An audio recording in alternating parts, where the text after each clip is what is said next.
Komitmen 3 capres tentang pemberantasan korupsi di tanah air yang disampaikan dalam debat capres dinilai sejumlah pihak masih belum konkret. 2 isu yang disampaikan dalam debat capres yakni pemiskinan koruptor dan perampasan aset dianggap sebagai isu usang yang telah lama menjadi wacana, namun tak kunjung terrealisasi karena disinyalir syarat kepentingan.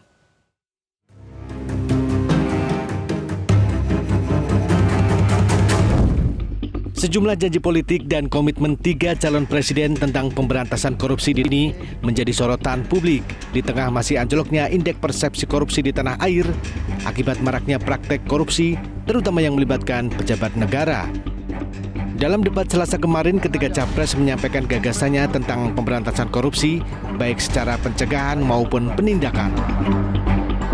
Maka yang mesti dilakukan adalah pemiskinan.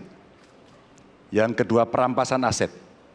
Maka segera kita bereskan undang-undang perampasan aset dan untuk pejabat yang korupsi bawa ke Nusa Kambangan agar bisa punya efek jera bahwa ini tidak main-main. Koruptor dijeratkan dengan undang-undang perampasan aset disahkan dan hukumannya mengikuti pemiskinan. 1. Yang kedua, yang tidak kalah penting, undang-undang KPK harus direvisi sehingga KPK menjadi lembaga yang kuat kembali. Kita harus perkuat KPK, kita harus perkuat juga kepolisian, kita harus perkuat juga kejaksaan, kita harus perkuat ombudsman, semua badan-badan yang bisa membantu untuk mitigasi korupsi harus kita perkuat. Ketua Sementara Komisi Pemberantasan Korupsi, Nawawi Pomulango menilai gagasan 3 calon capres yang mengklaim akan menguatkan lembaga anti rasuah belum konkret karena tidak menyertakan cara. Nawawi menyesalkan ketiga capres hanya memberikan jawaban normatif soal penguatan KPK.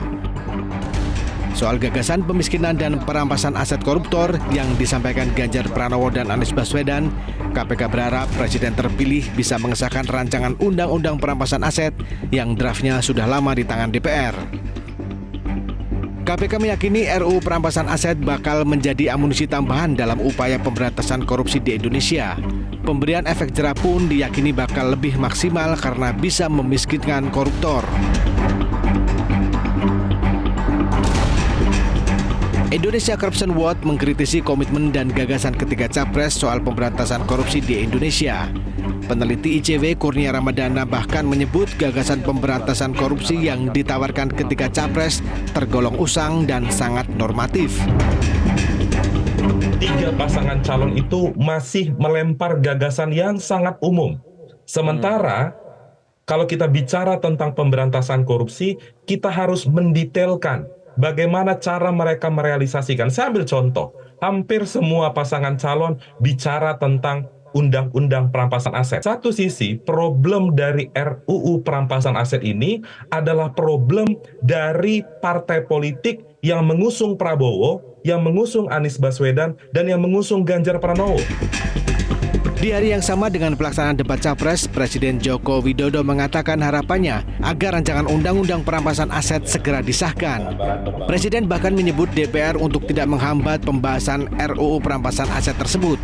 Kepala negara menegaskan RUU Perampasan Aset ini penting untuk disahkan sebab bakal belit itu mengatur pengembalian kerugian negara akibat korupsi.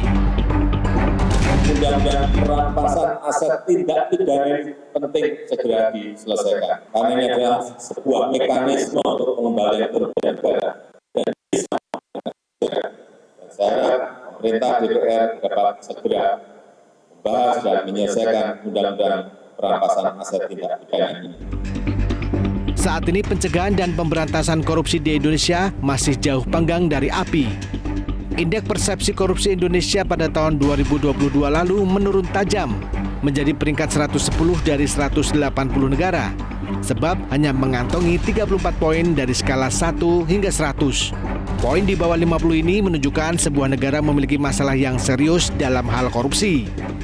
Hal tersebut diakui oleh KPK yang menyebut indeks persepsi korupsi di Indonesia stagnan selama 1 dekade terakhir.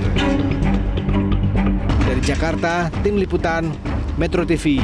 Jelajahi cara baru mendapatkan informasi. Download Metro TV Extend sekarang.